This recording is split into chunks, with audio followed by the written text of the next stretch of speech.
আজ দারুণ একটা অভিজ্ঞতা হলো জানেন। বিকেলে অফিস থেকে ফিরছি ট্রেনে করে। ট্রেন প্রায় ফাঁকা, ভিড় নেই বললেই চলে। জানলার পাশের সিটে বসে এক অনামী লেখকের একটি গল্প বেশ মন দিয়েই পড়ছিলাম। হঠাৎই কে যেন আমার পাটা ধরে টানলো। গল্পে মনোনিবেশ করেছিলাম তো, তাই একটু যেন চমকেই গেছিলাম। তাকাতেই অবাক হলাম।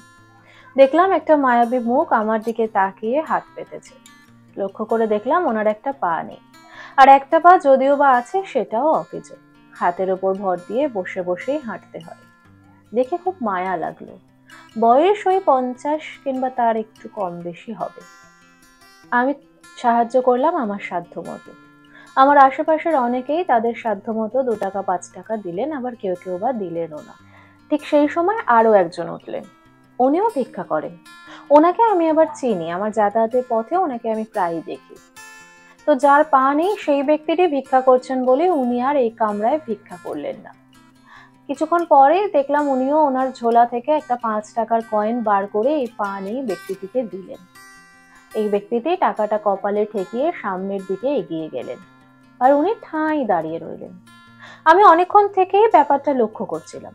আমার চোখে চোখ পড়তে উনি বলে উঠলেন, আমিও ভিক্ষা করি। কি করব, জীবন তো চালাতেই হবে। পেট তো আর কথা শোনে না, পেটের দায়ে বেরোতে হয়। কিন্তু অন্যের কষ্টটাও বুঝি।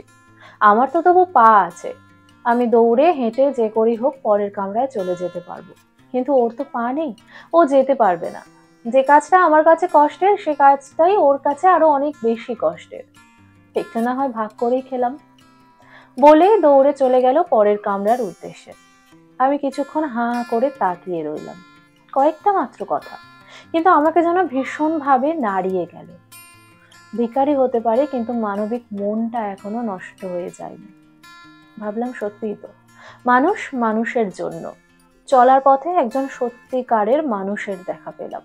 মনে মনে ভাবলাম, সময়ের ফেরে কেউ আমির কেউ ফকির। আমরা যখনই কষ্টে থাকি তখন আমাদের এটাই ভাবতে হবে যে আমাদের থেকেও হাজার গুণ কষ্ট নিয়ে পৃথিবীতে কেউ না কেউ তাদের জীবন সংগ্রাম চালিয়ে চলেছে। অথচ আমরা একটুতেই ভেঙে পড়ি। ভেঙে পড়লে চলবে না। জীবনে যা পেয়েছি, যতটুকু পেয়েছি ততটুকুই আমার। জীবনে সুখ দুঃখ দুটোই থাকবে।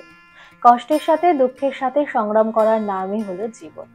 একটা ছোট্ট ঘটনা আমাকে অনেক কিছু যেন শিখিয়ে দিয়ে গেল।